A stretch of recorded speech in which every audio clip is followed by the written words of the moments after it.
GST सुधारों पर प्रधानमंत्री नरेंद्र मोदी ने कहा कि 8 साल पहले जब जीएसटी लागू हुआ था तो कई दशकों का सपना साकार हुआ था। यह चर्चा मोदी के प्रधानमंत्री बनने के बाद शुरू नहीं हुई। ये चर्चाएं पहले भी होती थी लेकिन कभी कोई काम नहीं हुआ। जीएसटी आजाद भारत के सबसे बड़े आर्थिक सुधारों में से एक था। दरअसल ये सुधार देश के लिए समर्थन और विकास की डबल खुराक है। एक तरफ देश के आम लोगों का पैसा बचेगा तो दूसरी तरफ देश की अर्थव्यवस्था मजबूत होगी। यानी नवरात्रि से ही देश के करोड़ों परिवार की जो जरूरतें हैं वो और अधिक सस्ती मिलनी शुरू हो जाएगी। इस बार धनतेरस की रौनक भी और ज्यादा रहेगी क्योंकि दर्जनों चीजों पर टैक्स अब बहुत ही कम हो गया है। साथियों, 8 वर्ष पहले जब जीएसटी लागू हुआ तो कई दशकों का सपना साकार हुआ था। तो ये चर्चा कोई मोदी प्रधानमंत्री बना उसके बाद नहीं हुई, उसके पहले भी हो रही थी। काम नहीं होता था, चर्चा होती थी। ये आजाद भारत के सबसे बड़े आर्थिक सुधारों में से एक था। तब देश को अनेकों तरह के टैक्स के जाल से मुक्ति दिलाने का एक बहुत बड़ा काम हुआ था।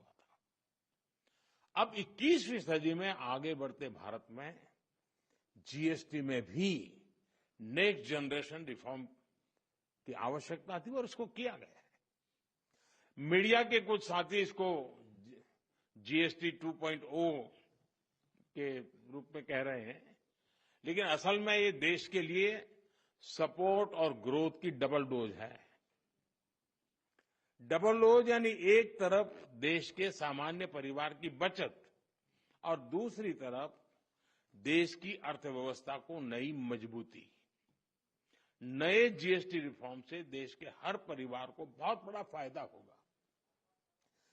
गरीब, न्यू मिडिल क्लास, किसान, महिलाएं, स्टूडेंट्स, नौजवान सभी को जीएसटी टैक्स कम करने से जबरदस्त फायदा होने वाला है। पनीर से लेकर के शैम्पू साबुन तक सब कुछ पहले से कहीं सस्ता होने वाला है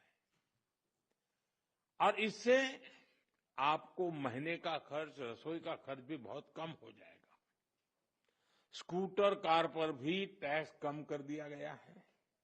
इसका बहुत फायदा उन नौजवानों को होगा जो अभी अपनी नौकरी शुरू कर रहे हैं। जीएसटी कम करने से घर का बजट बनाने और अपनी लाइफस्टाइल अच्छी करने में भी आपको मदद मिलेगी। साथियों, कल जो निर्णय हुआ ये कितना सुखद है, इसका असली प्रभाव तब और पता चलेगा जब आप जीएसटी से पहले के टैक्स दरों को याद करेंगे। कभी कभी क्या होता है, पता ही नहीं रहता है कि अच्छा पहले ऐसा था, और इसलिए कभी कभी पहले की चीज याद करते हैं तब पता चलता है यहां से यहां चले गए।